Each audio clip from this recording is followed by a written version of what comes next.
વડોદરા શહેરના હરણી સ્થિત ભીડભંજન હનુમાનજી મંદિર ખાતે હનુમાન જયંતીની ભક્તિભાવપૂર્વક ઉજવણી કરવામાં આવી। ચૈત્ર સુદ પૂનમને હનુમાન જયંતીના જન્મોત્સવ તરીકે ઉજવવામાં આવે છે, ત્યારે વિવિધ હનુમાનજીના મંદિરોમાં હનુમાનજી જન્મોત્સવની ઉજવણી ધામધૂમપૂર્વક કરવામાં આવી રહી છે। વડોદરા શહેરના હરણી ગામ સ્થિત પૌરાણિક ભીડભંજન હનુમાનજી મંદિર ખાતે આજરોજ વિશેષ શણગાર તેમજ હવન પૂજા અર્ચન કરીને હનુમાન જયંતી મહોત્સવની ઉજવણી કરવામાં આવી હતી। આ ખાસ પ્રસંગે ઇસ્કોન મંદિરના સાધુ સંતો દ્વારા લાડુનું વિતરણ કરવામાં આવ્યું હતું। આજના પવિત્ર પર્વ પર મોટી સંખ્યામાં ભક્તો ભીડભંજન હનુમાનજીના દર્શનાર્થે મંદિર ખાતે ઉમટી પડ્યા હતા।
આજે હનુમાનજીનો જન્મદિવસ છે।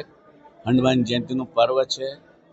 શાસ્ત્રના મત પ્રમાણે ચારો યુગ પ્રતાપ તુમારા એવા હનુમાનજી મહારાજ આ પ્રાગટ્ય દિવસ છે।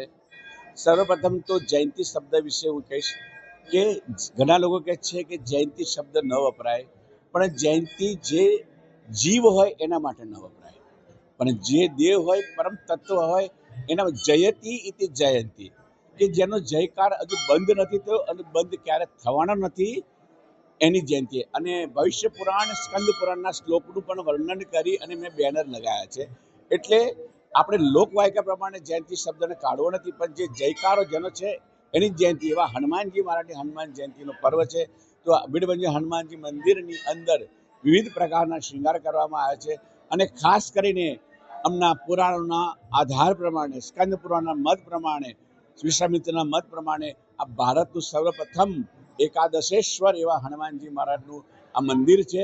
એના પુરાવા સાથે અને શાસ્ત્ર સંમત સાથે એવા મંદિરની આજે ભવ્ય રીતે હનુમાનજીનો જન્મોત્સવ ઉજવવામાં આવે છે। અનેકો શૃંગાર કરવામાં છે, હીરા જડિત છે, સુવર્ણ છે, ચાંદી છે, કુંદન વર્ક છે, એમ કરી લાખોની સંખ્યામાં વિવિધ પ્રકારના શૃંગારો કરી અને હનુમાનજી ધરાવવામાં આવ્યા છે। અને હનુમાનજી મહારાજ અહીંયા આગળ મનુષ્ય રૂપે બિરાજમાન છે, એ પ્રભુ શ્રી રામની આજ્ઞા અનુસાર, એમ ભગવાન શ્રી કૃષ્ણ કહે છે।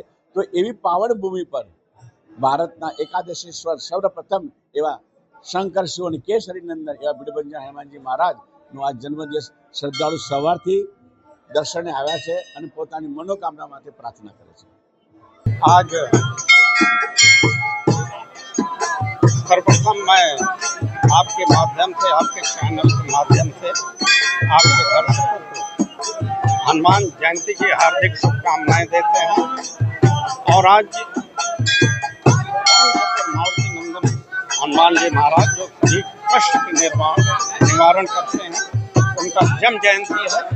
और हम इस समय हरणी हनुमान जी महाराज के गांव में हैं, उनके दर्शन और पूजा हुई और प्रसाद हुआ है। और आज पूरे विश्व में, पूरे भारत में हनुमान जी महाराज की जयंती बड़े धूमधाम से मनाई जा रही है। पुनः एक बार आपके दर्शकों को आपके माध्यम से हनुमान जयंती की